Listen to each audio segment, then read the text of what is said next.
Shalom sahabatku, sebelum kita merenungkan kebenaran firman Tuhan di pagi hari ini, mari kita sama-sama berdoa. Terima kasih Bapa yang baik. Tuhan, kami mengucap syukur atas semua kebaikan-Mu. Jamah setiap kami ya Bapa, agar kami boleh terus diajar melalui kebenaran firman-Mu. Pimpin setiap kami ya Bapa. Haleluya. Amin. Pagi hari ini, kita akan merenungkan kebenaran firman-Nya dengan tema Suara Pembapaan. Mari kita buka Alkitab di dalam kitab Mika 1 ayat yang pertama. Firman Tuhan yang datang kepada Mika, orang Moresyet, pada zaman Yotam, Ahaz dan Hizkia, raja-raja Yehuda, yakni berkenaan dengan yang dilihatnya tentang Samaria dan Yerusalem. Terkadang kita lupa atau sengaja mengabaikan kesempatan yang Tuhan berikan kepada kita. Saya mengenal ada orang-orang yang diberkati dengan kesempatan emas, namun disia-siakan begitu saja. Beberapa puluh tahun lalu, ada seorang yang menerima sebuah rumah dari seorang anak Tuhan lainnya yang hatinya digerakkan Tuhan. Namun kemudian rumah itu dijual untuk foya-foya dan sekarang dia masih hidup tanpa memiliki sebuah rumah pun.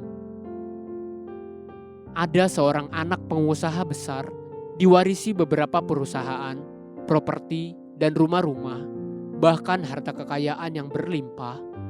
Namun hari ini, untuk makan pun, dia mengharapkan bantuan orang lain. Ada seorang hamba Tuhan yang sangat diurapi dan dipakai Tuhan luar biasa, diberkati dalam banyak perkara, namun sekarang mendekam di dalam penjara dan dipermalukan. Masih banyak lagi contoh kesempatan-kesempatan yang disia-siakan. Namun coba sebentar renungkan bagi diri kita sendiri. Coba sekali lagi perhatikan firman Tuhan yang ditulis di Mika 1 ayat pertama tadi. Firman Tuhan yang datang kepada Mika, orang Moresyet, pada zaman Yotam, Ahaz, dan Hizkia, raja-raja Yehuda, yakni berkenaan dengan yang dilihatnya tentang Samaria dan Yerusalem. Jika firman Tuhan itu berdiri sendiri, apa rahasia yang bisa kita tangkap dari perkataan kitab Mika tadi? Pada zaman ketiga raja-raja Yehuda tadi, yaitu Yotam, Ahaz, dan Hizkia, ada firman Tuhan yang datang melalui Nabi Mika. Ada yang sepenuh hati menerima kesempatan tampilnya seorang bapa rohani, yaitu Mika di dalam zaman mereka. Namun ada juga yang sama sekali tidak mengabaikan pembapaan tersebut.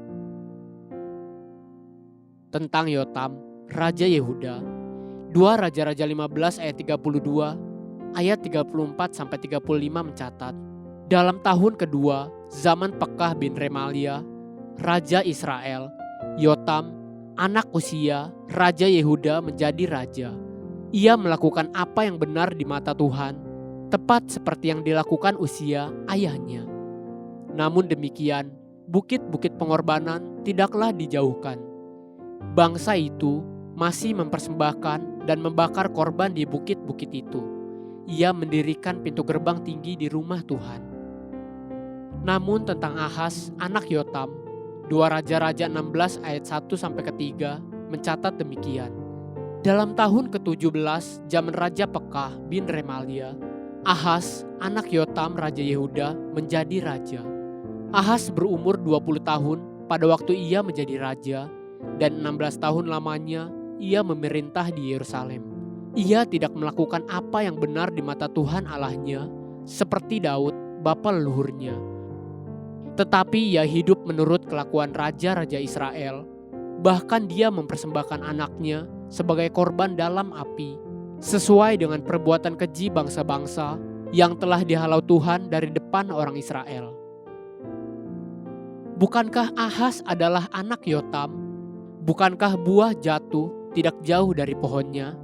Bukankah mereka hidup di bawah pengawasan nabi dan pembapaan yang sama, yaitu Nabi Mika?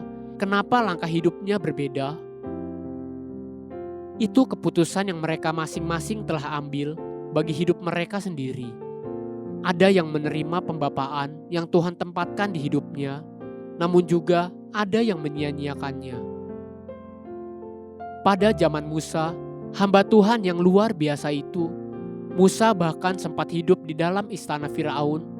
Namun Firaun pada zaman Musa menjadi pribadi yang sangat angkuh dan hidup sia-sia. Akhirnya Firaun pada zaman Musa pun mati sia-sia di Laut Teberau.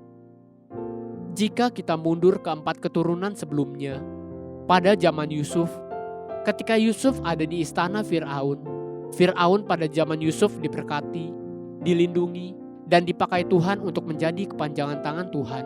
Mengapa berbeda? Inilah perkataan kesaksian Yusuf kepada saudara-saudaranya. Kejadian 45 ayat yang ke-8. Jadi, bukanlah kamu yang menyuruh aku ke sini, tetapi Allah. Dialah yang telah menempatkan aku sebagai bapa bagi Firaun dan tuan atas seluruh istananya dan sebagai kuasa atas seluruh tanah Mesir. Adakah saudara dan saya menghargai dan menghormati suara pembapaan yang ada di atasmu? Berhargakah suara pembapaan bagimu? Minggu depan, saya akan mengendarai mobil sejauh 688 mil atau 1100 km per jam jauhnya. Perjalanan yang akan memakan waktu sekitar 15 sampai 17 jam dengan mobil.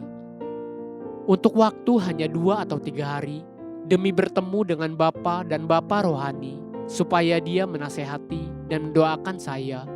Sebab saya percaya, entah kapan lagi saya bisa menerima suara pembapaan bagi hidup saya ini. Bagaimana dengan sikap saudara terhadap suara pembapaan bagimu? Haleluya, sahabatku, mari kita sama-sama berdoa. Tuhan, berikan aku hati yang mau merendah dan lembut, supaya aku selalu menghargai suara pembapaan bagiku. Amin. Jesus loves you, and so do I.